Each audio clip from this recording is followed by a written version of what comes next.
नमस्कार, स्वदेश न्यूज के खास प्रोग्राम जनता मांगे जवाब में आप सभी दर्शकों को स्वागत है। आपके साथ मैं हूं एसपी त्रिपाठी। साल 2024 में होने वाले सबसे बड़े सियासी महारण यानी लोकसभा चुनाव से पहले कुल 9 राज्यों में विधानसभा चुनाव संपन्न होना है। इसमें गुजरात और हिमाचल प्रदेश में तो इस साल के अंत में ही दंगल होगा, जबकि जम्मू कश्मीर में भी साल 2022 के आखिर में चुनाव होने की पूरी संभावना है। ऐसे में सियासी दलों की ओर से जम्मू की जमावट शुरू हो गई है। बीजेपी और कांग्रेस के साथ ही जम्मू कश्मीर के क्षेत्रीय दल जैसे फारूक अब्दुल्ला की नेशनल कॉन्फ्रेंस, महबूबा मुफ्ती की पीपुल्स डेमोक्रेटिक पार्टी बिसात बिछाने में जुट गई है। जनता का रुख अपनी ओर करने के लिए अभी से बड़े बड़े वादे किए जाने लगे हैं। खैर, ऐसा होना स्वाभाविक भी है, क्योंकि सियासी दलों को सत्ता में जो काबिज होना है। आपको बता दें कि जम्मू कश्मीर की धारा 370 की समाप्ति के बाद पहली बार चुनाव होंगे। ऐसे में हर दल अपनी विशेष रणनीति के तहत आगे बढ़कर विरोधियों को टारगेट करते हुए माहौल बना रहे हैं। जम्मू कश्मीर के आगामी चुनाव में दिलचस्प बात यह है कि इसमें जम्मू कश्मीर में पदस्थ सरकारी नौकरी वाले बाहरी लोगों को मतदान करने का अधिकार देने के बाद अब पाकिस्तान के शरणार्थी भी मतदान कर सकेंगे। ये पहला मौका होगा जब पाकिस्तान के शरणार्थी जम्मू में अपने मताधिकार का प्रयोग करेंगे। ऐसा इसलिए है क्योंकि धारा 370 के खात्मे के बाद इन्हें जम्मू कश्मीर का नागरिक मान लिया गया। इन्हें वहां जमीन खरीदने का अधिकार भी मिल गया है। ऐसे में कहा जा रहा है कि जम्मू में जीत हार की समीकरण बदलेंगे। इसके अलावा गुलाम नबी आज़ाद, जो कांग्रेस को अलविदा कह चुके हैं, उनका चुनावी जंग में क्या रोल रहेगा, वो किस तरह से मैदान में उतरेंगे, किसका साथ देंगे। जनता मांगे जवाब में अब चर्चा इसी लेकर होगी। आज के मुद्दे जम्मू की जमावट में।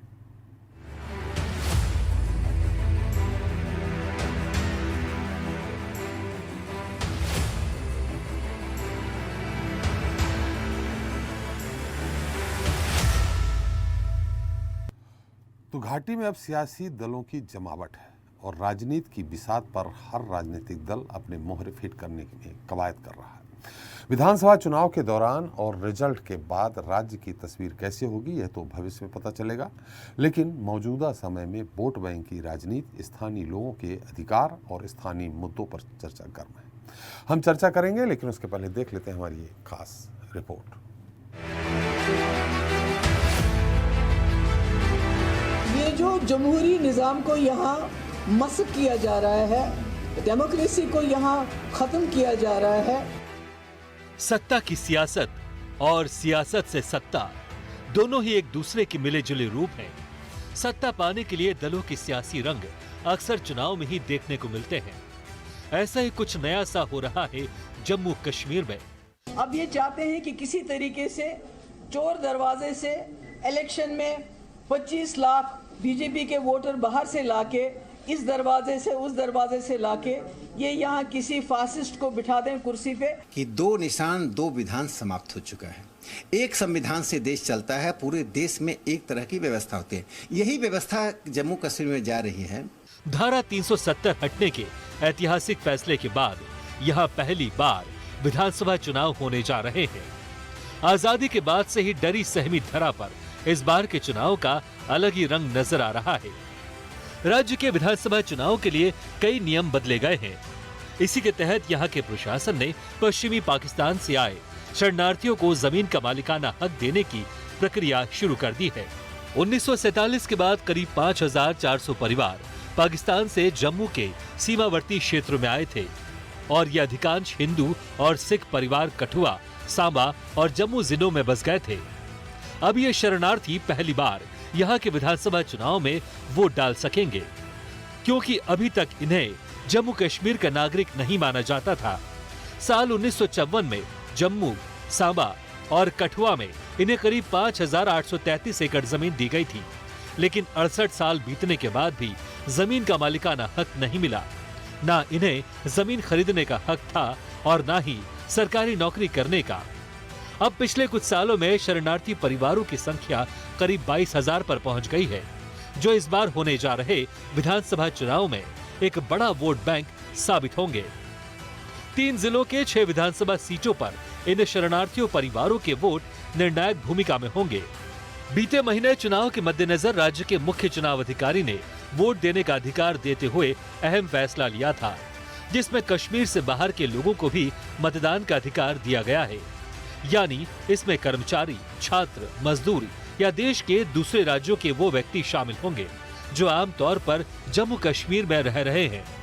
चुनाव आयोग के इस फैसले से राज्य के दल और यहाँ के वोट बैंक पर खासा असर पड़ने वाला है। माना जा रहा है कि इस फैसले से 25 लाख वोट बढ़ेंगे, जो कहीं न कहीं क्षेत्रीय दलों के वोट बैंक में सेंधमारी का काम करेंगे। मामले में फारूक अब्दुल्ला और पीडीपी की महबूबा मुफ्ती भी आपत्ति जता चुकी हैं और कह चुकी हैं कि वो नहीं चाहते कि केंद्र शासित प्रदेश में बाहरी लोगों को मतदान का अधिकार मिले। नेशनल कॉन्फ्रेंस के उपाध्यक्ष उमर अब्दुल्ला ने कहा कि क्या बीजेपी अब इतना असुरक्षित महसूस कर रही है कि उसे वोटों के लिए बाहर से आयात करना पड़ रहा है। परिसीमन के बाद 7 सीटों में इजाफा हुआ है, लिहाजा यहाँ अब विधानसभा सीटें 90 हो गई हैं।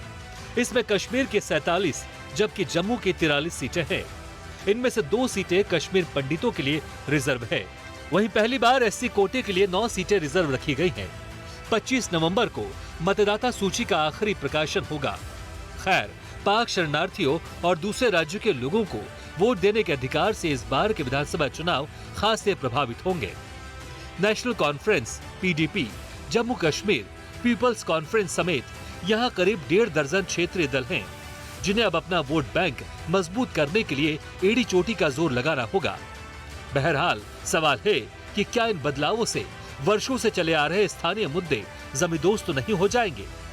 देखना होगा कि धारा 370 हटने के बाद हो रहे विधानसभा चुनाव की बिसात पर कौन सा दल हावी होगा। ब्यूरो रिपोर्ट, स्वदेश न्यूज। तो जम्मू की जमावट पर चर्चा करने के लिए हमारे साथ दिल्ली से जुड़ रहे हैं बीजेपी नेता वीरेंद्र बब्बर साहब हैं। बब्बर साहब, आपका बहुत बहुत स्वागत है। छत्तीसगढ़ से हमारे साथ कांग्रेस प्रवक्ता अमित श्रीवास्तव जी हैं। श्रीवास्तव जी, आपका भी स्वागत है। जम्मू कश्मीर से पीडीपी के प्रदेश सचिव हैं राजेंद्र मनहास जी। मनहास साहब, आपका भी स्वागत है। और जम्मू कश्मीर से ही है हमारे साथ राजनीतिक विश्लेषक हरवंश नागोकी जी, जो भारत 24 के रेजिडेंट एडिटर भी हैं। आपका भी बहुत स्वागत है। स्टूडियो में मौजूद है हमारे साथ वरिष्ठ पत्रकार आशीष दुबे जी और स्वदेश न्यूज़ के managing editor RP Srivastava ji. आप दोनों लोगों का भी बहुत बहुत हमारे इस खास कार्यक्रम में स्वागत है। मनहास साहब, मेरी आवाज़ आ रही है आपको?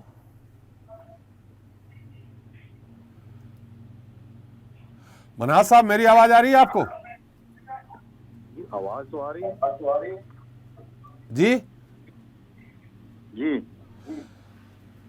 हाँ मनहास साहब, सवाल ये है, इसके पहले जो वहाँ सरकारी नौकरी कर रहे हैं या अन्य कामों में वहाँ बाहरी लोग व्यस्त हैं, उनको मतदान करने का अधिकार दिया।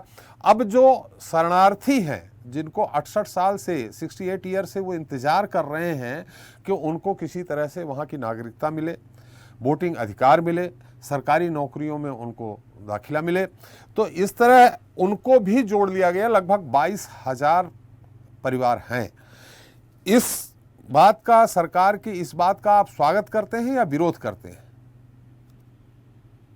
देखिए, विरोध तो सिर्फ इस बात का है कि जो बाहर से लोग हमारे यहाँ बैठे हैं जी, जो काफी देर से जो ये बीच में बहाना रख रहे हैं कि वो रिफ्यूजीज थे, हमारे कुछ 60-70 साल से जो लोग बैठे थे जी, उनके लिए तक रहता। तो मगर ये आप तो ये कहते हैं जो ट्रेन से भी उतरता है, बाहर जो उतरता है, तो उसका कल हम वोट बनाने जा रहे हैं, तो वो सबको खलल रहा है। और सबसे बड़ी बात है, जो ये बीजेपी के हमारे साथी हैं, ये रातों रात 25 लाख वोटर बनाना चाहते हैं, ये प्रॉब्लम आ रही है हमें। नहीं मनहास साहब, 1954 से वो भारत में रह रहे हैं, जम्मू के आसपास रह रहे हैं, तो क्या आपको नहीं लगता, निश्चित तौर पे पाकिस्तान से प्रताड़ित हुए होंगे इसलिए आए, तो आपको नहीं लगता कि उनको उनका अधिकार मिलना चाहिए? देखिए, हम उनके हक में हैं। जो यहाँ के लोकल लोग रहते हैं, जो हमारे पीओके से आए थे, यहाँ के जो लोग 47 के बाद, 71 के बाद, 65 के अंदर जो लोग आए हैं, हम लोग उनके कितने खिलाफ नहीं है जी। जो हमारे वो अपने लोग थे। बट जो आज का जो सेशन चल रहा है, वो हमारे 2-2.5 लाख लोग हैं सारे। मगर बात ये आ रही है कि जो लोग जी, अब ये रातों रात ये कहते हैं, जो ट्रेन से उतरता है जो बाहर आता है उनको उतरते ही हम नागरिकता देंगे जम्मू कश्मीर की और वो वोटिंग के हकदार होंगे। वैसा नहीं हो सकता, क्योंकि यहाँ के जो जम्मू कश्मीर के हालात हैं पिछले 98 के बाद, पहले की तो आपको 89 के बाद की तो कहानी पता ही है जी। मगर जो आज सिचुएशन है, यहाँ डोगरा कल्चर की बात है, कश्मीरी कल्चर की बात है, वो कोई समझ नहीं पा रहा। और हम लोग पिछले दिनों ही जब इलेक्शन कमीशन ऑफ इंडिया की तरफ से यहाँ पर हमें जो यहाँ के सीओ थे जम्मू कश्मीर के, हम उनके यहाँ मीटिंग में गए तो वो कहते हैं नहीं ऐसी कोई बात नहीं है, वो कैंसिलेशन है जो 25 लाख की बात हुई थी। आज तक ब्यूरोक्रेसी के अंदर ही कोई क्लैरिटी नहीं है। तो हम लोगों में जो हमें दिखता है, जो पेपरों में हमने पढ़ा, लोग तो उसके खिलाफ हैं। जी, मतलब आपका कहना है कि आप ये जो शरणार्थी हैं उनके पक्ष में आप, लेकिन जो वहाँ रह रहे हैं कश्मीर में बाहर के लोग, जो लगभग 25 लाख वोट होंगे, उनके विरोध में है आप। यानी वहाँ जो फौज में नौकरी कर रहा है, जो और कहीं सीआरपीएफ में नौकरी कर रहा है, वो वोट नहीं डाले, ये आपका कहना है। देखिए, बात यह है कि वोटिंग पहले भी होती आई है, मगर हर आदमी अपने जहाँ का था वो वहीं पर उसका वोट जाता था जी। अब ये कहते हैं वो उसका वोट यही होगा। अब बात ये आती है कि वहाँ की नागरिकता कटाता है या यहाँ रहने को आता है। अब वो दोनों दो साइड वाले वोटों की अभी तक इन्होंने बताया नहीं कि यहाँ भी डालेगा वहाँ भी डालेगा, ऐसा कुछ क्लियर नहीं है। और जब हमने सीओ साहब से पूछा तो उन्होंने साफ कह दिया नहीं ऐसा कुछ है नहीं, ये लोगों को बरगला रहे हैं, ये लोगों को आपको गलत धारणा है, यहाँ पर माहौल खराब करने की बात कर रहे हैं। तो हमने तो इलेक्शन जो यहाँ पर जो उन्होंने दिखाया सीओ साहब, वो तो साफ मुकर गए हमारे सामने जी। अब अभी तक तो सिचुएशन ही क्लियर नहीं है कि क्या ये वहाँ की नागरिकता रखेंगे या यहाँ की नागरिकता रखेंगे। पहले तो आप पूछिए ना कि अभी तक तो हमें ना वहाँ के डिसाइड कर रहा है ना यहाँ पर डिसाइड कर रहे हैं। 25 लाख कहाँ से आएगा, कहाँ वोट डालेगा, कहाँ जाएगा, वो है कहाँ का, वो कहाँ का नहीं है, उसका कुछ नहीं बता रही। नागरिकता तो उसकी भारतवर्ष की ही होगी। खैर, आप ये बब्बर साहब बताएंगे। बब्बर साहब, मैं आपके पास आऊंगा, थोड़ा कांग्रेस का भी पक्ष ले लें, उसके बाद मैं आपके पास आता हूं। अमित जी, ये एक और पहल हुई है। 68 साल से जो लोग शरणार्थी थे, वो जो 5,400 परिवार थे, इतने दिनों में बढ़कर 22,000 परिवार हो गए हैं। अगर 3 से 4 वोट माने तो ये लगभग डिसाइडिंग वोट हो जाएंगे। जिस तरह से कश्मीर के विधानसभा जो क्षेत्र हैं, वहाँ जो मतदाताओं की सूची है, उसके अनुसार जो देखने को मिलता है, कहीं 40,000 कहीं 50,000, वो लगभग 1.5 से 2 लाख मतदाता तो ये हो जाएंगे। उन शरणार्थियों को इस देश में रहने का एक तरह से सरकार ने हक दे दिया है। इसका कांग्रेस स्वागत करती है या विरोध करती है?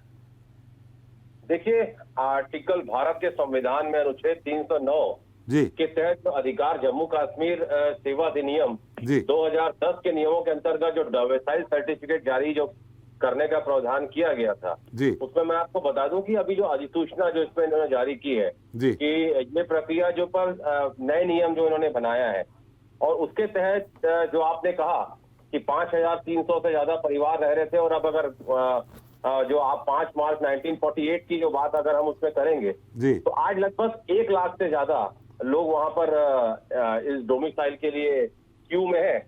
और मुझे ऐसा लगता है कि कुछ जो शर्तें वहां पर लगाई गई हैं, उसके तहत उन्हें जिस प्रकार से नागरिकता देने का प्रावधान केंद्र सरकार कर रही है, लेकिन उसके साथ साथ त्रिपाठी जी बहुत से ऐसे प्रश्न हैं, मुझे ऐसा लगता है कि उसकी रेमेडी भी सामने लोगों के आना चाहिए जी। जिस प्रकार से अभी बहुत ही सम्मानित भाई साहब ने कहा कि वो कहाँ के हैं, फिर यहाँ की नागरिकता लेने के बाद वो वहां पर छोड़ेंगे कि नहीं छोड़ेंगे, ये बहुत सारे ऐसे प्रश्न इश्यूज हैं। वो सारी चीजें मुझे लगता है अगर क्रिस्टल क्लियर हो तो ज्यादा बेहतर हमारे देश के लिए भी होगा। और रही बात जिस प्रकार के प्रावधान उन्होंने अभी किए हैं कि जम्मू कश्मीर में 15 साल रहना जरूरी है, या 7 साल तक 10वीं और 12वीं की अगर बोर्ड की उन्होंने परीक्षाएं पास की हैं तो उन्हें डोमिसाइल दे दिया जाएगा। इसी प्रकार से अगर केंद्र जो सेंट्रल गवर्नमेंट के एम्प्लॉय होते हैं, उनके बच्चों को अगर 10 साल अगर वो जम्मू कश्मीर में ऑलरेडी सेवा कर चुका है तो उन्हें डोमिसाइल दे दिया जाएगा। ये तो मुझे जस्टिफाइड लगता है, क्योंकि ऑलरेडी हमारे ही लोग हैं और वहां पर जिस प्रकार से काम कर रहे थे, तो उनके बच्चों को नागरिकता अगर वहां हो रहे मिल रही है तो मुझे लगता है कि कोई दिक्कत नहीं होनी चाहिए। लेकिन जिस प्रकार से पहले वहां पर प्रावधान था कि बेटियां वहां की अगर दूसरे राज्यों के शादी कर लेंगी तो उन्हें उनके राइट खत्म हो जाएंगे, तो इसके तहत जो उन्होंने अब प्रावधान किया है त्रिपाठी जी कि अगर शादी करती हैं तो उनको और उनके बच्चों को वो अगर नागरिकता लेना वहां पर चाहेंगे तो उनको नागरिकता दी जाएगी। उसी प्रकार से एक प्रावधान इन्होंने किया है कि अगर डोमिसाइल के नियम के तहत अगर उन्होंने राहत और पुनर्वास कमिश्नर के पास अगर खुद को केंद्र शासन और जम्मू कश्मीर के प्रवासी के रूप में रजिस्टर कराया है तो उन्हें डोमिसाइल दे दिया जाएगा जी। तो कई सारे इसमें मतलब क्रिस्टल क्लियर नहीं है। मुझे ऐसा लगता है कि बहुत सारी शर्तें तो ठीक भी हैं और बहुत सारी शर्तें कुछ क्वेश्चन मार्क खड़े करती हैं। मुझे ऐसा लगता है कि इस पे चर्चा करके सारे लोगों को मिलके एक चर्चा होने के उपरांत अगर करते तो मुझे लगता है ज्यादा बेहतर होता। अमित जी, पीडीपी के जो वहां एक मुख्य दल है, नेशनल कॉन्फ्रेंस का पीडीपी है, उसके प्रदेश सचिव हैं मनहास साहब, उनका ये कहना है कि ठीक है शरणार्थियों को दिया, खैर वो अलग बात है, आपका क्या, आपने भी उसका स्वागत किया कि नहीं, उनको मिलना चाहिए। उनका कहना है जो लोग वहाँ सरकारी पेशे में हैं, सरकारी नौकरी में हैं, उनको जो वोटिंग अधिकार दे दिया जा रहा है वो कहाँ के नागरिक हैं, नागरिक तो हिंदुस्तान के ही होंगे, अब वो राज्य की बात अलग है, उनके वोटिंग, उनको जो वोटिंग अधिकार दिया उसको लेके उनका काफी विरोध है मनहास साहब का। इसमें कांग्रेस का क्या स्टैंड है? देखिए, मुझे ऐसा लगता है जब आपके डिबेट पे आने के लिए मैंने स्टडी की तो मुझे एक और फैक्ट आया जो मैं आपके दर्शकों से शेयर करना चाहता हूँ कि ये कानून के बाद जो वाल्मीकि समाज है और जो गोरखा समाज के लोग हैं उन्हें अब तक पंचायत चुनाव में वोट देने का अधिकार नहीं था जी, जो अब उन्हें वोट देने का अधिकार रहेगा। और उसी प्रकार से अगर आप देखेंगे कि 370 जो 5 अगस्त के उस समय पेश किया गया था और डोमिसाइल एक्ट जो 2020 में परमानेंट जो रेसिडेंस सर्टिफिकेट जिसे पीआरसी कहते हैं हम, तो आपने जो कहा कि अगर वो उस स्टेट में कोई काम कर रहा है तो उसे तो वहां पर वोट देने का अधिकार है, बिल्कुल है, लेकिन बात अब यही आती है कि इन परिवारों को अगर दिया जा रहा है तो किस कई पैमाने सेट करना चाहिए, मुझे ऐसा लगता है तो ज्यादा बेहतर होगा। बिल्कुल, लेकिन सीधे नुकसान कांग्रेस को होने वाला है अमित जी, सीधे सीधे। एक तो गुलाम नबी आजाद जी चले गए हैं, दूसरा ये 6 सीटें हैं जो जम्मू, सांभा, कठुआ की हैं, यहाँ सीधे सीधे बीजेपी को फायदा होता दिख रहा है। खैर बब्बर साहब, मैं आपके नुकसान और फायदे की बात हम नहीं सोचते, राजनीति एक आइडियोलॉजी की हम लड़ाई लड़ रहे हैं। हम गांधी विचारधारा के लोग हैं, हमारी अपनी आइडियोलॉजी है, और एक गोडसे विचारधारा के लोग हैं, उनकी अपनी आइडियोलॉजी है, और जनता को फैसला करना है कौन आता है कौन जाता है। मैं उस पर आज नहीं जाना चाहता त्रिपाठी जी, क्योंकि जिनकी आप नाम ले रहे थे बहुत वरिष्ठ कांग्रेस के नेता रहे हैं, और मैं आपके माध्यम से एक ही चीज कहना चाहता हूं कि कांग्रेस ने उन्हें जितने पद हो सकते थे सारे पदों पे रखा, लेकिन आज I am very too small person to stay on this issue. जी चलिए, हरबंस जी आपके पास आएंगे क्योंकि विश्लेषण आप ही का सटीक आएगा, वो जनता को जाएगा कि क्या होना है क्या नहीं होना है। पहला एक स्टैंड बाहरी लोग भी दे सकेंगे वोट, फिर अभी शरणार्थियों को उन्होंने वोट देने का अधिकार, हालांकि उसकी अभी प्रक्रिया चालू है। 5400 एकड़ के लगभग जमीन भी उनको दी गई थी जिसका उनके पास मालिकाना हक नहीं था, अब उनको मालिकाना हक मिलेगा। उसमें राजस्व विभाग क्या करता है क्या नहीं करता ये तो अब बात की बात है, लेकिन फिलहाल चुनाव जल्दी होने हैं, उसमें किसको फायदा होगा। बब्बर साहब, एक और केंद्र सरकार ने एक और छक्का जड़ दिया जम्मू कश्मीर के चुनाव में। देखिए त्रिपाठी जी, मैं इस पहल का स्वागत करता हूं जो ये निर्णय लिया गया केंद्र सरकार के द्वारा। जी, आप कल्पना कीजिए 68 साल तक जी कोई व्यक्ति कहीं रह रहा हो और अपने ही घर में, अपने ही देश में बेगालों की तरह रह रहा हो जी, उसे वहां किसी प्रकार की कोई अधिकार ना हो, सरकारी नौकरी में कोई भागीदारी ना हो, बात किसी प्रकार की संपत्ति का खरीद फरोख्त करने का वो अधिकार उसके पास जो होना चाहिए वो ना हो। 68 साल एक बहुत बड़ा समय है जी। मैं आपको ध्यान दिलाना चाहता हूं 24 अक्टूबर 1947 को जी हिंदुस्तान की आजादी के बाद जब कश्मीर, जम्मू कश्मीर कहा जाएगा, इसके बारे में वो लोग सस्पेंस में थे, तो कबाइलियों के द्वारा जब आक्रमण किया गया उस समय तत्कालीन महाराजा हरि सिंह जी ने भारत के गवर्नर जनरल जो उस समय लॉर्ड माउंटबेटन थे उन्हें पत्र लिखकर भारत में विलय की बात कही, और 27 अक्टूबर 1947 को गवर्नर जनरल साहब ने जो है उस विलय को स्वीकार किया जी। और देखिए, भारत सरकार अधिनियम 1935 और भारतीय स्वतंत्रता अधिनियम 1947 ये कहता है, यदि किसी राज्य शासक के द्वारा निष्पादित विलयन के लिए करार पर हस्ताक्षर कर दिए जाते हैं और भारत के गवर्नर जनरल द्वारा उसे स्वीकार कर लिया जाता है, तो उस राज्य को भारत अधिनियम में शामिल माना जाएगा, यानी भारत का अभिन्न हिस्सा होगा। तो आप ये समझिए, 27 अक्टूबर 1947 को ही हम ये मान करके चलते हैं कि जम्मू कश्मीर भारत का अभिन्न हिस्सा बन चुका था। और उस समय जो पाकिस्तान से जो शरणार्थी आया, और हम सब जानते हैं कि हिंदुस्तान के बंटवारे के समय जिस प्रकार से परिस्थितियां थी, भारत एक धर्मनिरपेक्ष गणराज्य के रूप में उस समय बड़ा हुआ और पाकिस्तान का जो गठन हुआ वो एक धर्म के आधार पर हुआ। और उस समय जो लोग जम्मू कश्मीर के अंदर नहीं, हिंदुस्तान के किसी भी हिस्से में आकर के वहां से रह लिए, क्योंकि उस समय एक ओपन बात थी, जो चाहे जहां चाहे, जो वहां रहना चाहते हैं वहां रहे, यहाँ रहना चाहते हैं यहाँ रहे। और उसके बाद जो लोग आगे, उनको 68 साल तक उनके अधिकार नहीं मिले।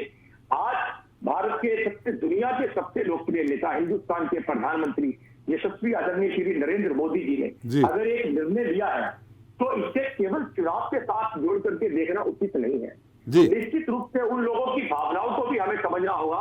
मैं सम्मान करता हूं, अभी कांग्रेस के प्रवक्ता ने एक बात कही, बहुत अच्छी बात कही कि राजनीतिक विचारधारा अपनी हो सकती है, परंतु उन्होंने एक बात उससे आगे बढ़ करके कही कि वो उनकी जिम्मेदारी, उनकी अथॉरिटी, उनका अधिकार है, उनको मिलना चाहिए। कुछ कंफ्यूजन जो उनको लग रहे हैं, मैं समझ नहीं पा रहा।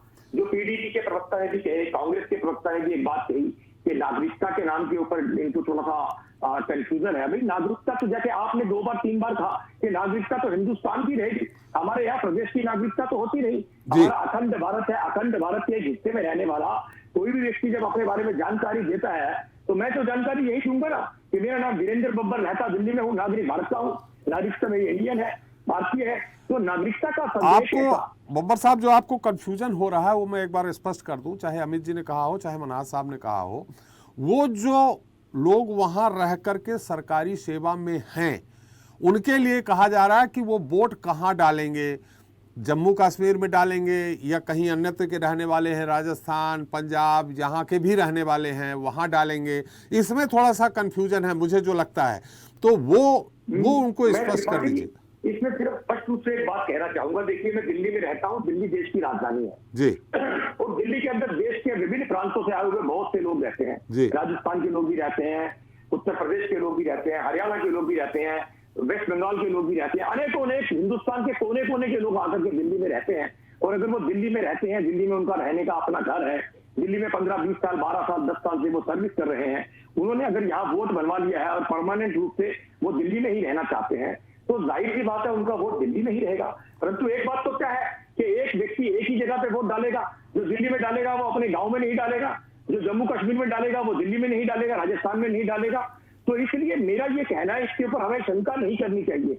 कोई व्यक्ति कहीं भी रहे, उसे केवल अपने प्रदेश के अंदर अगर वो रहता है, वहां नौकरी कर रहे हैं, जिस प्रकार से अभी आर्मी के जवानों की बात आ रही थी कि 10-10, 12-12, 15-15, 20-20 साल से जो जवान वहां रह रहे हैं, और अगर उनके परिवार वहां है तो उनके बच्चे भी वहां हुए होंगे, तो जिनके बच्चे वहां हैं, वो नौकरी वहां कर रहे हैं, 10 साल, 12 साल, 15 साल, 20 साल से वो वहां रच बच गए हैं, वहां के माहौल में ढल गए हैं, वहां उनके दोस्त बन गए हैं, वहां उनके रिश्तेदार बन गए हैं, तो अगर उनका वोट वहां बन जाता है तो क्या दिक्कत है? बिल्कुल सही कहा बब्बर साहब आपने, इस्तेमाल करते हैं तो उसमें क्या दिक्कत है? मतलब जम्मू कश्मीर की वोटिंग लिस्ट जो है वो फ्लक्चुएट होती रहेगी। उन्होंने वोट डाल दिया, एक ही जगह डालेंगे, फिर पता चला कि वो आ गए वापस, कहीं अन्य ट्रांसफर हो गया, तो जिस जगह के हैं वहां के वो वोटर हो जाएंगे, वहां का वोट उनका कट जाएगा। ऐसा होता है सर, देश के प्रत्येक हिस्से में होता है, जम्मू कश्मीर की बात नहीं है। आज आप आर्मी के जवानों को जहां उनकी पोस्टिंग होती है, अब दिल्ली के अंदर देखिए, दिल्ली सेंटर है, दिल्ली के अंदर अगर आर्मी के जवान की पोस्टिंग कहीं लद्दाख में हो गई जाकर के, अगर वो परिवार के साथ वहां शिफ्ट हो गया है, तो उसको सारी सुविधाएं वहां चाहिए। जी बिल्कुल सही। तो वोट डालने का उसका अधिकार है, नेचुरल उसका अधिकार है, वो मौलिक अधिकार है, उसे मिलना चाहिए। आज वो जम्मू कश्मीर में डालेगा, कल कहीं और डालेगा, परंतु एक व्यक्ति एक समय पे एक ही वोट डालेगा ना, 2 जगह वोट नहीं डालेगा। बिल्कुल, मतलब उसके वोट का दुरुपयोग तो नहीं हो रहा, उसकी भावनाएं हैं, उसकी जो भी राजनीतिक विचारधारा है, वो जहां भी वोट डालना चाहे वहां डाले। बिल्कुल बब्बर साहब, हम आपके पास आएंगे, फिर ये भी जानने का प्रयास करेंगे कि 1971 के बाद जो शरणार्थी आए हैं, क्या उनको भी यही अधिकार मिलना चाहिए। हमारे साथ हरवंश जी हैं। हरवंश साहब, ये एक और जो नया कदम, अच्छा कदम है, सराहनीय कदम है केंद्र सरकार का, इससे वहां के राजनीतिक समीकरण में कितना अंतर आएगा? एसपी त्रिपाठी जी धन्यवाद जी। हम सभी को ये समझना होगा जी। जम्मू कश्मीर एक ऐसा राज्य है जो एक मकर जाल की तरह उलझा हुआ राज्य है। जी। जम्मू कश्मीर लद्दाख अलग हो गया, अब रह गया जम्मू कश्मीर।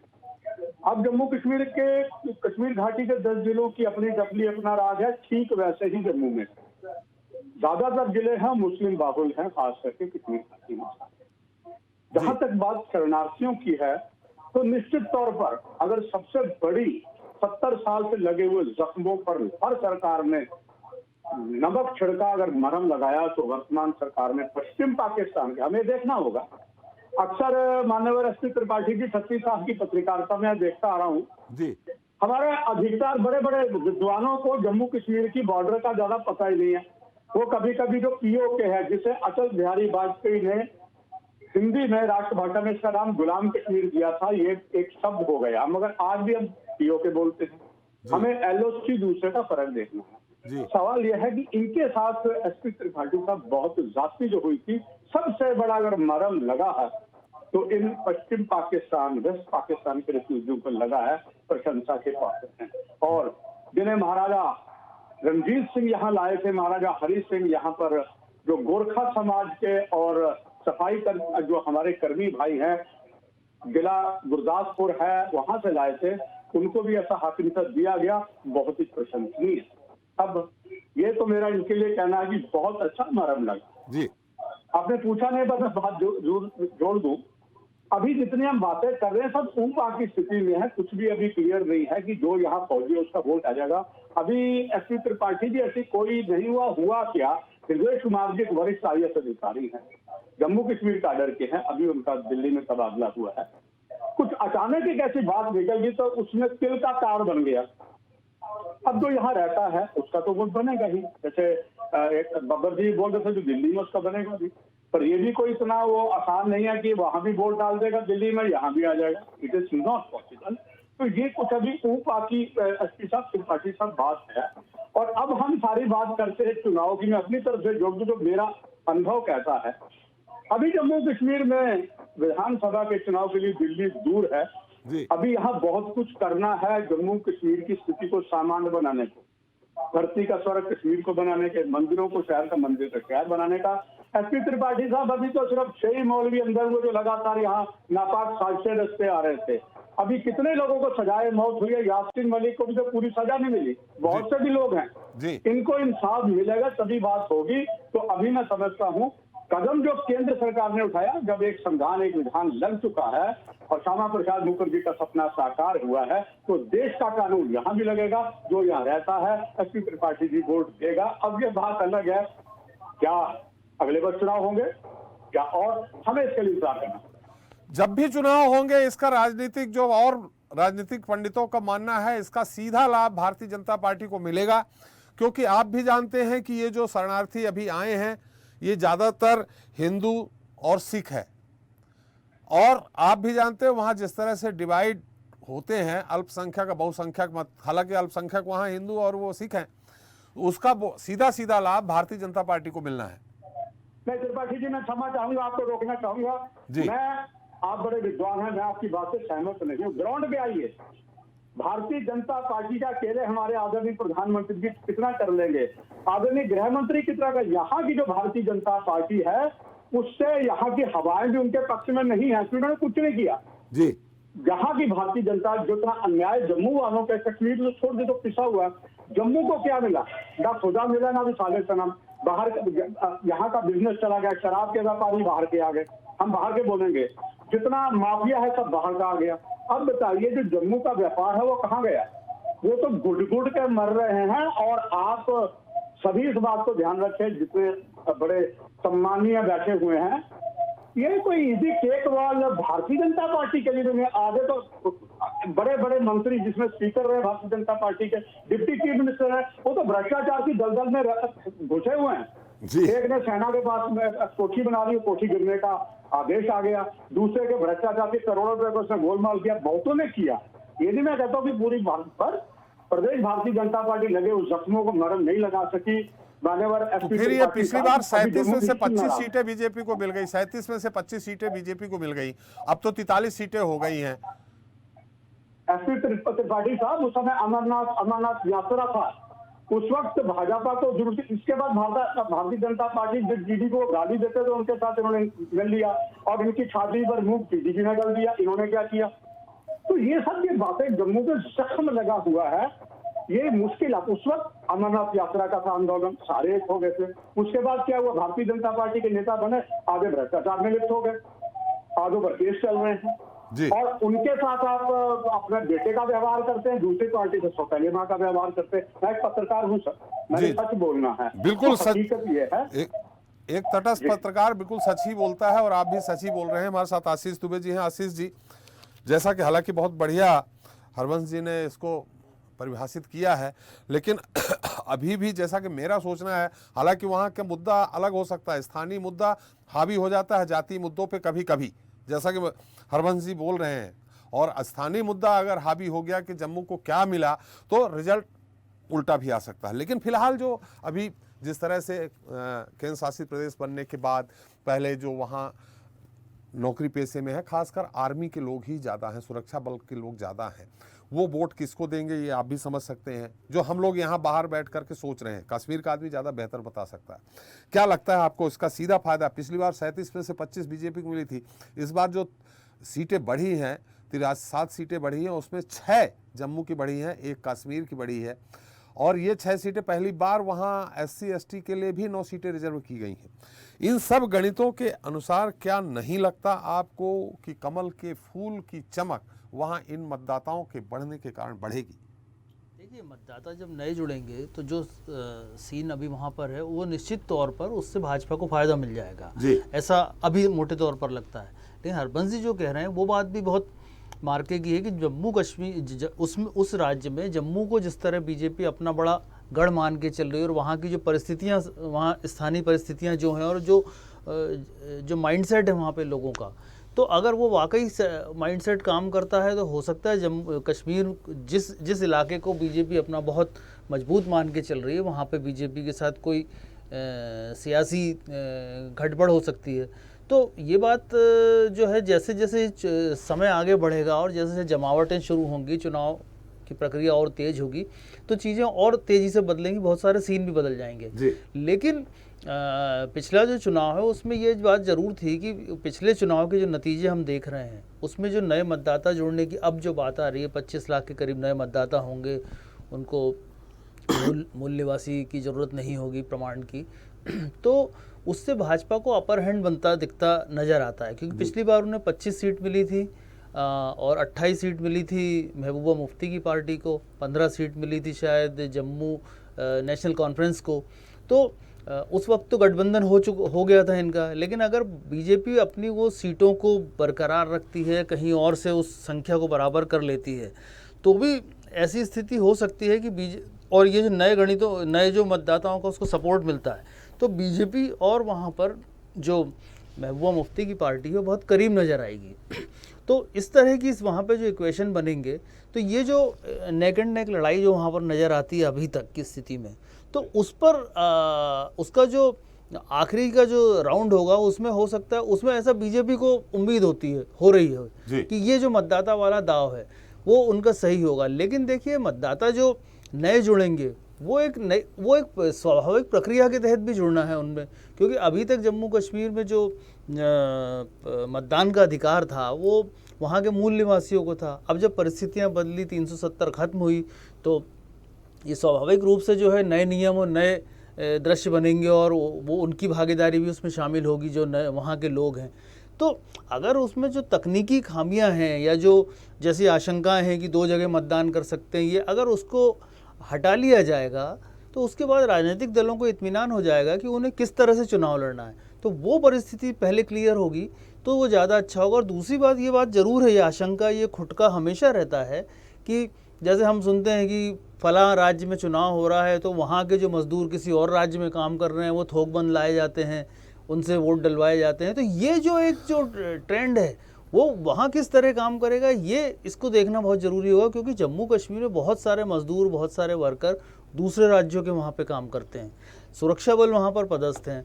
तो अगर ये इस तरह की जो विसंगति है जो उभरती है, अगर वो दूर होती है तो उसके बाद चीज़ें बदलेंगी। लेकिन इसके पहले ये ज़रूरी है कि जो अभी एक बात आई थी कि जम्मू में जो भी चुनाव को लेकर जो चुनाव सुधार किए जा रहे हैं, चुनाव की प्रक्रिया को अंतिम रूप दिया जा रहा है, उस पर सभी पार्टियों के साथ सरकार की खुली बात होनी चाहिए और एक पूरा प्रोसेस, एक पूरा मंच सामने, एक पूरा सीन सामने होना चाहिए। उसके बाद मुझे लगता है कि जो नेता है वहाँ के, जो स्थानीय नेता है, सर्वदलीय बैठक होना चाहिए एक तरह से आपका। हाँ, सर्वदलीय बैठक हो या चुनाव आयोग उसको अपनी तरह से समझाए सारे दलों को, या जो भी ये प्रोसेस आगे बढ़ेगी वो उस वक्त होती है जब वो चुनाव घोषित हो जाते हैं। लेकिन इसके पहले ये पूरा बातचीत का अगर मंच तैयार हो जाए तो बहुत सारी चीज़ें क्लियर होंगी। श्रीवास्तव जी, जैसा कि पत्थरबाज शब्द वहीं से निकल के आया, और पत्थरबाज किसके, कहाँ से निकल के आया, कैसे आया, किसके लिए आया, ऐसे में सुरक्षा बलों जो हैं वहाँ, ये आप भी जानते हैं कि दोनों के बीच में बहुत अच्छा सामंजस्य नहीं है, स्थानीय मूल निवासियों और जो सुरक्षा कर्मी हैं।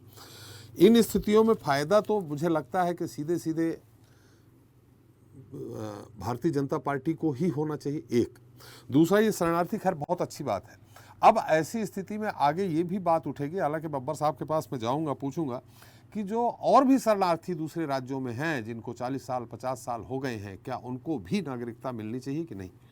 नहीं, देखिए त्रिपाठी जी, जैसे आपने बोला कि पत्थरबाजों से जो है इनका सुरक्षा बलों का कोई जो पहले एक दूसरे के विरुद्ध हैं जी, तो निश्चित रूप से जो स्थानीय हैं उन पर अगर ये माने वोट बढ़ते हैं और ये इनको वोटिंग राइट मिलता है, तो हमें लगता है कि ये तो जो स्थानीय जो भी पार्टियां हैं उनके पक्ष में नहीं जाएगा सुरक्षा बलों का जी, नहीं जाना चाहिए। अब जाएगा कितना ये हम नहीं बता सकते जी। दूसरी बात यह है कि जो लगभग सभी दल, जो कांग्रेस है, अन्य लोगों ने भी इस बात को स्वीकार किया कि जो शरणार्थी हैं इतने सालों से वहाँ पर हैं और उनको जो वोटिंग राइट मिलना चाहिए, उनको सारी चीज़ें नौकरी में जो है व्यवस्था होनी चाहिए, और इसको सबने स्वीकार किया। इवन मेरे ख्याल में एक बहुत अच्छी पहल है भारतीय जनता पार्टी के, केंद्र सरकार की मान लें जी, केंद्र सरकार की बहुत अच्छी पहल है कि इतने 68 सालों से जो लोग वहाँ पर रह रहे हैं और उनको इस तरह का हक नहीं मिला है, तो ये मिलना एक बहुत अच्छी बात है जी। रही बात है कि किसके पक्ष में वोट जाता है, एक दूसरा सवाल है। मेरा ये कहना है कि आप खास करके जम्मू की बात की हैं, जहाँ पर 37 सीटों में 25 सीटें भारतीय जनता पार्टी को मिली थी। आप उसमें ये देखिए कि उसी में ये बहुत सारे वोट बैंक बढ़ रहे हैं जो नए जुड़ रहे हैं। आपने देखा होगा कि लगभग 25 लाख वोट बैंक वोटर अगर जुड़ रहे हैं तो उसमें से काफ़ी कुछ कश्मीर के अलावा जम्मू में ही जुड़ रहे हैं, और इसका फायदा हो सकता है कि भारतीय जनता पार्टी कश्मीर में भी जुड़ रहे हैं। हाँ, कश्मीर में मैंने कहा ना, हो सकता है कि भारतीय जनता पार्टी को मिल पाए। लेकिन हरबंस जी की एक बात बड़ी सोचने, मतलब वो समझने लायक है कि जिस पर उन्होंने कहा कि वहाँ का जो लोकल नेतृत्व है, जो भारतीय जनता पार्टी का स्टेट लीडरशिप है, उसको लेके कितना लोगों के मन में यह है एक तरह से धारणा बनी हुई है। और जो सवाल आप जो सवाल हरबंस जी खड़ा कर रहे हैं, वो शायद ये भी एक सवाल चुनाव में हो सकता है। लेकिन ओवरऑल अगर आप देखिए जिस तरह से 25 लाख मतदाता बढ़ रहे हैं और धारा 370 हटने के बाद एक पहली बार चुनाव हो रहा है और वहाँ चुनावी प्रक्रिया में लोग भाग ले रहे हैं, तो ये 25 लाख वोट जो है काफ़ी कुछ भारतीय जनता पार्टी के पक्ष में हो सकते हैं, सब बशर्ते वहाँ का स्टेट लीडरशिप को लेकर के यदि रोष है तो उसका नुकसान भी भारतीय जनता पार्टी को हो सकता है। त्रिपाठी बिल्कुल, एक बार फिर चलते हैं राजेंद्र जी के पास। राजेंद्र जी, मेरी आवाज़ आ रही है आपको? राजेंद्र जी, मेरी आवाज़ आ रही? जी बिल्कुल आ रही है जी। राजेंद्र जी, सब तैयारी तो है, मुझे भी लगता है कि जल्दी ही साल भर के अंदर ही चुनाव होने हैं, हो जाएंगे, लेकिन इस बार थोड़ा सा चतुष्कोणीय मुकाबले की बात आ सकती है। नेशनल कॉन्फ्रेंस, आपकी पार्टी और गुलाम नबी आज़ाद। इन स्थितियों में जो क्षेत्रीय दल हैं उनके वोट तो बढ़ जाएंगे, लेकिन हर मतदाता का अपना अपना एक मानस होता है, मन होता है, सिद्धांत के तहत चलता है। ऐसे में बीजेपी के वोट बढ़ते नहीं दिख रहे हैं, कांग्रेस के भी वोट बढ़ रहे हैं। क्या लगता है आपको? देखिए, बात यह है कि नागोके जी ने आपको जम्मू के पुराने सीनियर एडिटर हैं, इन्होंने बड़े बेबाकी से आपके सामने जो पक्ष रखे हैं बिल्कुल सही हैं जी। बात यहाँ पर आ जाती है कि जो 25 लाख वोटर है वो कौन है जी, उसकी अभी तक इन्होंने को क्लैरिटी नहीं दी। हम मीटिंग में हमने अटेंड किए हैं, हमारे एक प्रवक्ता ने बड़े तरीके से कहा है कि सब पार्टियों को बुलाया जाए, सिर्फ एक बीजेपी ही चाहती थी कि वो ये बाहर के लोग यहाँ पर आके वोटिंग कर लें, मगर जो जहाँ के जितनी पार्टी थी सबके उनके वहाँ पर लीडर्स बैठे थे और उसमें साफ क्लियर हो गया कि कोई भी पार्टी यहाँ पर जो यहाँ पर 65 और 71 के जो हमारे जो पुराने साथी रह गए थे, जो पाकिस्तान फौजी पाकिस्तान, उनको दे दिया जाए हक, हम नहीं कहते जी। मगर अभी जो ये बीजेपी का जो एजेंडा है 25 लाख वोटर जो हिंदुस्तान के हर कोने से यहाँ पर, जैसे आप कह रहे हैं आर्मी के हैं, तो पहले तो यही क्लैरिटी जैसे हमने कह दिया कि भाई वो यहाँ रहेंगे। कोई क्राइटेरिया होता है कि वो 2 साल से रहता है, कोई 5 साल से, और मेरे जो प्रवक्ता भाई कह रहे थे नहीं वो 15 साल का आर्मी का एम्प्लॉयड यहाँ पर कभी नहीं रहता, 2 से 3 साल उसकी ड्यूटी होती है, उसके बाद उसकी ट्रांसफर हो जाती है जी। और ये बहुत सारी चर्चाएं हैं जो हमारे बेबाकी से कुछ लोग लीडर बोलते हैं, मगर ग्राउंड रियलिटी ये है कि श्रीनगर के अंदर आप मुझे बताइए जो हालात हैं वहां पर कोई 15 साल का कोई साथी वोटिंग कर सकता है जी। जो हालात इस वक्त हैं अभी, तो वहां पर डेमोक्रेसी को जिंदा करने की बात है, ये तो वोटिंग की बात करते हैं। तो मुझे यही समझ नहीं आता कि जब तक हालात नॉर्मल नहीं हो जाएंगे, ये कुछ और बताते हैं, रियलिटी वहां कुछ और है। अगर दबे शब्दों में कोई हमारे साथी ये कहते हैं कि बीजेपी को फायदा होने वाला श्रीनगर में, तो नागोके जी मेरे से ज्यादा बेटर बताएंगे कि वहाँ हालात कैसे हैं। वहाँ बीजेपी के जो स्थानीय नेता हैं उनसे नाराजी चल रही है, जैसा नागोके जी बता रहे हैं। बिल्कुल सही बात है ना, वहाँ हालात चेंज हैं जी। ये जम्मू कश्मीर है, ये गुलदस्ता है, यहाँ मुसलमान भी रहता है, हिंदू भी रहता है, सिख भी रहता है और क्रिश्चियन भी रहता है। ये कोई ऐसा स्टेट नहीं है, यहाँ हर एक रिलीजन का अपना अपना बोलबाला है। जम्मू की कहानी अलग है, श्रीनगर की कहानी अलग है जी। मगर जब ये सब बताया जाता है कि जम्मू सब कुछ ठीक है, श्रीनगर में पत्थरबाजी नहीं हो रही, तो मुझे आज भी बताइए कि वहाँ हालात में हर घर के बाहर भी गनमैन क्या कर रहा है। लोगों को, लीडरों को वहां पर रैली करने की इजाजत नहीं है, ये तो वोटिंग की बात करते हैं। लोगों को, लीडरों को आज भी घरों के अंदर बंद किया जाता है जब कोई मीटिंग प्रोग्राम हो। तो बीजेपी के लोग मुझे बताइए, करके बताएं, ये जितनी मर्जी सिक्योरिटी लेके जाएं, मैं कहता हूं जब हालात ग्राउंड पे देखे जाएं तो उस पर बात करनी चाहिए जी। लेकिन ग्राउंड पे हालात अलग हो सकते हैं, लेकिन आर्मी के लोग, सुरक्षा बलों के लोग तो वोट डाल ही लेंगे ना। मैं आपकी बात मानता हूँ त्रिवेदी जी, बात है त्रिवेदी जी, वो जो वोटिंग है वो ये क्लियर तो करे गवर्नमेंट कि वो 2 साल का आदमी करेगा, 5 साल का आदमी करेगा, या वो जो हमारा कन्याकुमारी में बैठा हुआ साथी है उसकी वोट वहां भी डलेगी या जम्मू में भी डलेगी। वोट एक ही जगह डलेगी, जैसा बब्बर साहब ने कहा, वोट एक ही बार डाल सकता हूँ। वो तो इनको पूछिए कि वो अभी तक क्लियर ही नहीं है, तो हम किसकी वोटिंग करवाने जा रहे हैं जी। तो ये जो बात दबे शब्दों में कहने की बात है कि अगर धोखाधड़ी से या जबरदस्ती से वोटिंग होगी तो वहां पर क्या माहौल होगा वो मुझसे ज्यादा आप समझ सकते हैं। आगे ही 89 के बाद जो हालात बड़े मुश्किल से अभी तक डेमोक्रेसी लाइन पे नहीं आ रही, तो जब तक डेमोक्रेसी की लाइन पे आएगी तो ये इलेक्शन की तो बात ही दूर है। और वही बात मेरी पार्टी की तो महबूबा मुफ्ती जी पहले ही कह चुके हैं, जब तक 370 की वापसी नहीं होगी वो इलेक्शन में भाग नहीं लेंगी।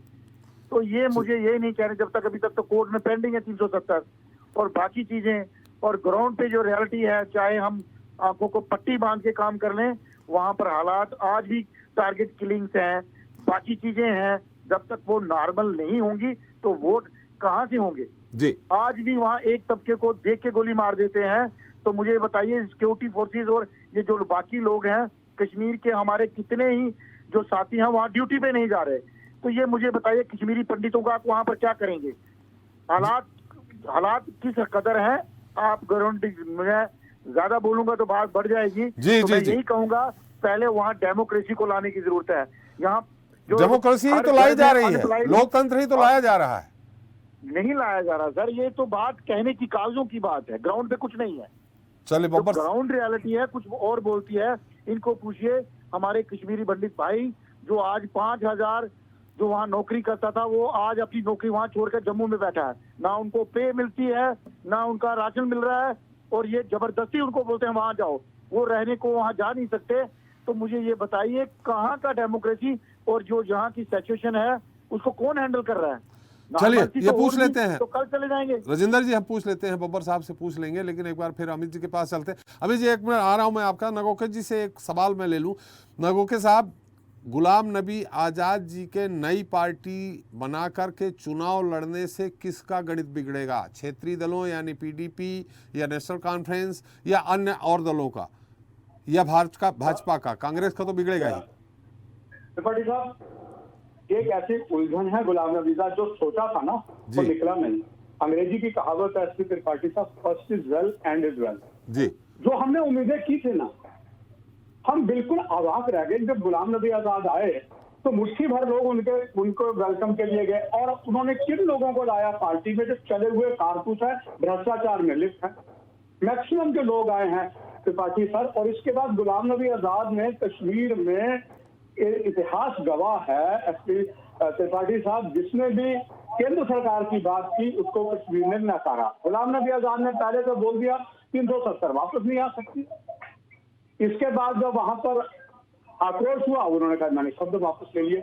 गुलाम नबी आजाद क्या अपना भविष्य बता पाएंगे, अपना राजनीतिक कैरियर बचा पाएंगे, ये आने वाला समय बताएगा। मगर उनके पास जो चले हुए कारतूस है ना जी, वो ज्यादा काम करने वाले नहीं है। अलबत्ता एक बात है, इसका फायदा अंततः भारतीय जनता पार्टी को होगा, ये बात तय है। कहीं ऐसा ना हो कुछ आने वाले समय में गुलाम नबी आजाद तो शायद करिश्माई नेता हैं, वो कुछ ऐसा कर जाए कि वो भाजपा को नुकसान दे जाए। बस दो शब्दों कहूंगा।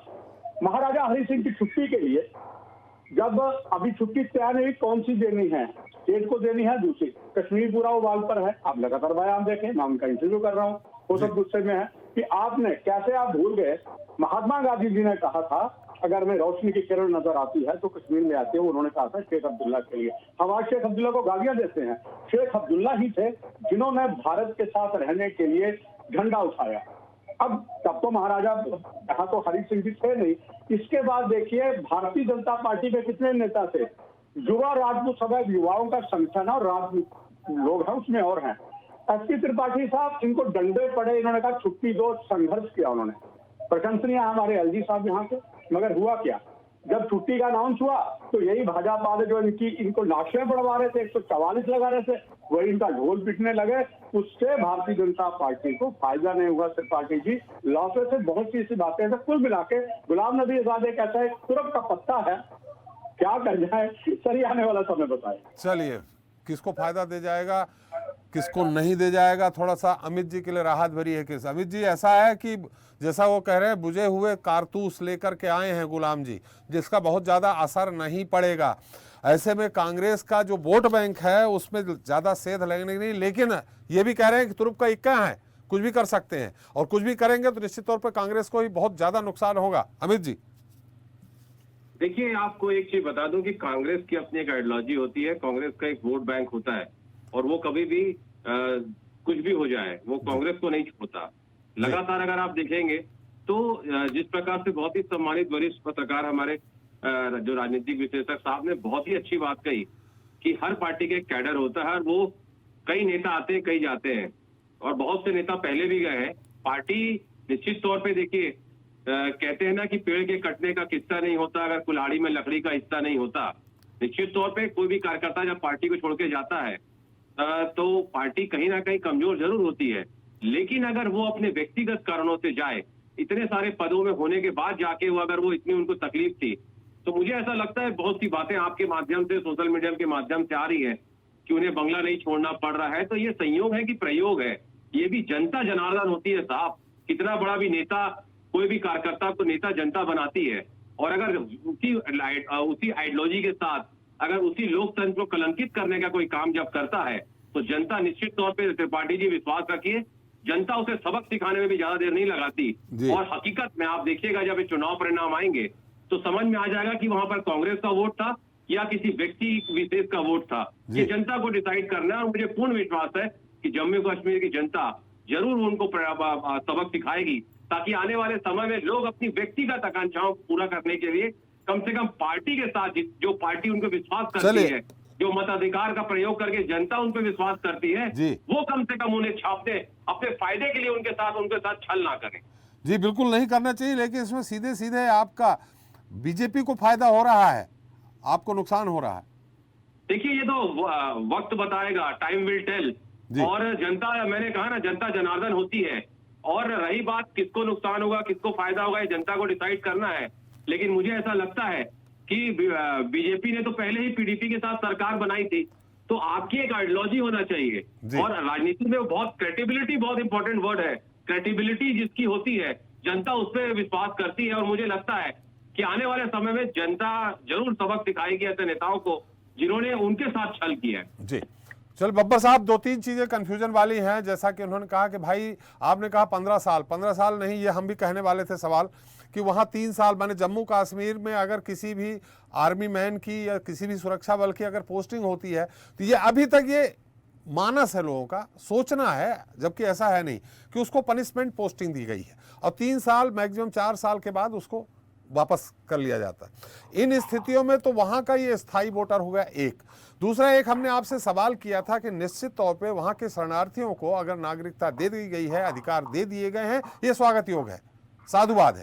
लेकिन 1971 के बाद आप समझ गए होंगे, मैं उस तरफ नहीं जाना चाहता हूं, जो अन्य जगहों पे जो शरणार्थी आए हैं क्या उनको भी नागरिकता मिलनी चाहिए? देखिए, 2 बातें हैं सर जी। सबसे पहले तो मैं आपकी पहली बात का जवाब देता हूं कि ये जो फैसला आया है, मैं इस फैसले का स्वागत करता हूं, परंतु मैंने पहले भी कहा कि इसे चुनाव से जोड़कर देखना उचित नहीं है। जो देश हित में, देशवासियों के हित में लिए गए जो फैसले होते हैं, चुनाव परिणाम से उसे ना जोड़ना ही बेहतर होता है। चुनाव कब होंगे, उसका क्या परिणाम आएगा, अलग अलग यहाँ मेरे से बहुत सीनियर लोग बैठे हैं, उन्होंने अपने अपने विचार दिए हैं, मैं उन सबके विचारों का स्वागत करता हूँ। परंतु अभी क्योंकि ना तो चुनाव की स्थिति सामने है और ना ही चुनाव की डेट डिक्लेयर हो गई है और ना ही आज हम बैठे थे कि ये फैसला जो आया है क्या इस फैसले का स्वागत होना चाहिए या नहीं होना चाहिए। जी। दूसरी बात, आपने स्वागत सभी ने किया, इस फैसले का सभी ने स्वागत किया। जी, मैंने कहा कि मैंने भी सबका स्वागत किया है जिन्होंने फैसले का स्वागत किया है। मैंने तो कांग्रेस के प्रवक्ता का भी स्वागत किया, उन्होंने एक अच्छी बात कही। देखिए, विचारधारा अपनी अपनी हो सकती है, परंतु कोई व्यक्ति अगर अच्छी बात कहे तो उसका एप्रिसिएशन होना जरूरी है। दूसरी बात आपने कही 1971 के बाद के शरणार्थी। एक बात हमें समझनी होगी, शरणार्थी और घुसपैठियों में फर्क होता है। शरणार्थियों को अगर कहीं नागरिकता दी जाती है तो मैं उसका विरोध नहीं करता, भारत सरकार की नीतियां नहीं है, परंतु किसी भी घुसपैठियों को शरणार्थी बनकर के या शरणार्थी के रूप में इस देश की नागरिकता मिले, मैं उसका विरोध करता हूं, मैं उसके समर्थन में नहीं हूं। क्योंकि आज अगर आप देखें जम्मू कश्मीर की जब हम बात करते हैं, आज आप जम्मू कश्मीर की परिस्थितियों को देखें, जिस जम्मू कश्मीर के अंदर ये कहा जाता था कि तिरंगा उठाने के लिए कंधा नहीं मिलेगा, वहां आपको हर कंधे पर तिरंगा दिख रहा है। आज अगर आप देखेंगे तो घर घर तिरंगा अभियान के तहत आपने देखा किस प्रकार से तिरंगा वहां लहराया, आपने देखा लाल चौक पर किस प्रकार से तिरंगा लहराया। अगर आज हम जम्मू कश्मीर की बात करते हैं, आज वहां सिनेमा हॉल खुल रहे हैं, डिग्री कॉलेज खुल रहे हैं, चिनाब नदी पर पुल बन रहा है, बॉक्सिंग हॉल खुल करके अपना प्लेयर्स को जो है समर्पित किए जा रहे हैं, हॉकी के मैदान में एस्ट्रो ट्रक दिख रहा है, रोजगार के नए नए अवसर वहां पर जो है लोगों को मिल रहे हैं, वहां कारोबार बढ़ रहा है, टूरिस्ट बढ़ रहा है। कश्मीर के विकास की बात नहीं है आज बब्बर साहब, आज बात है कि जो शरणार्थी आए हैं, आपने बहुत अच्छा एक बात परिभाषित कर दी। आज निश्चित तौर पे इसमें लंबी बहस होगी, घुसपैठी और शरणार्थियों में बहुत अंतर होता है। अब ये आपके ऊपर है, घुसपैठी किसको कहेंगे, शरणार्थी किसको कहेंगे, ये सरकार ही तय करेगी ना। मैंने एक बात कही, आपको ध्यान में होगा जब हिंदुस्तान का बंटवारा हुआ, जब भारत का बंटवारा हुआ, उस समय तक जो देश की परिस्थितियां थी, उस समय जो लोगों को पूर्ण रूप से आजादी थी कि जो लोग अपनी जगह पे रहना चाहते हैं वो रहे, या जो लोग यहाँ से वहां जाना चाहते हैं वो भी आ जा सकते हैं। और आजादी के बाद, बंटवारा होने के बाद, 2 देश 2 नाम होने के बाद, 2 झंडा होने के बाद भी बहुत सालों तक ये छूट रही कि अगर कोई उस समय इधर से उधर या इधर से उधर नहीं जा पाया तो उसको वो छूट थी कि वो अगर उसको लगता है कि मैं उस समय डिसीजन नहीं ले पाया या उस समय किसी वजह से निकल नहीं पाया, उस समय जो इस देश के अंदर त्रासदी थी वो पूरी दुनिया जानती है, इतिहास में लिखा है, तो उनको बाद में भी छूट मिली। चलिए बब्बर साहब समय तक बिल्कुल आपने बहुत सही बात कही। चूंकि हमारा समय सीमा है हमारी और समय हमारा पूरा हो चुका है, इस पे फिर से एक बार बात होगी निश्चित तौर पे आपके साथ जरूर कि कौन शरणार्थी कौन घुसपैठे। बहुत बहुत धन्यवाद बब्बर साहब आपका, अमित जी आपका, राजेंद्र जी आपका, हरवंश जी आपका और आशीष जी आपका और श्रीवास्तव जी आपका। हालांकि एक और टिप्पणी लेना था श्रीवास्तव जी, आशीष जी आपसे, लेकिन समय की पाबंदी के चलते हम नहीं ले पाए, माफ़ करिएगा। बहुत बहुत धन्यवाद एक बार फिर से आपका। तो जम्मू कश्मीर में बीते कुछ दशकों में शरणार्थी परिवारों की संख्या बढ़कर 22,000 के करीब पहुंच गई। अगर एक परिवार में 3 मतदाता भी हैं तो इनकी संख्या 65,000 से अधिक हो जाती है। देखा जाए तो शरणार्थियों का जम्मू में अब अच्छा खासा वोट बैंक है और 3 जिलों की 6 विधानसभा सीटों पर ये प्रभावशाली हैं। यही वजह है कि इन्हें लुभाने के लिए सियासी दल खास रणनीति बना रहे हैं। वैसे इनके वोट बीजेपी को मिलने की ज़्यादा संभावना। दरअसल धारा 370 की समाप्ति का फैसला मोदी सरकार ने लिया था। हालांकि सच ये भी है कि शरणार्थियों को अभी मालिकाना हक मिलने में वक्त लगेगा। खैर, इन सब के बीच जम्मू में किसकी जमावट शानदार रहती है और चुनावी जंग कौन जीतता है, असल रोमांच इसे लेकर है। देखते हैं कि आगे क्या होता है। इसी के साथ जनता मांगे जवाब में तही। नमस्कार।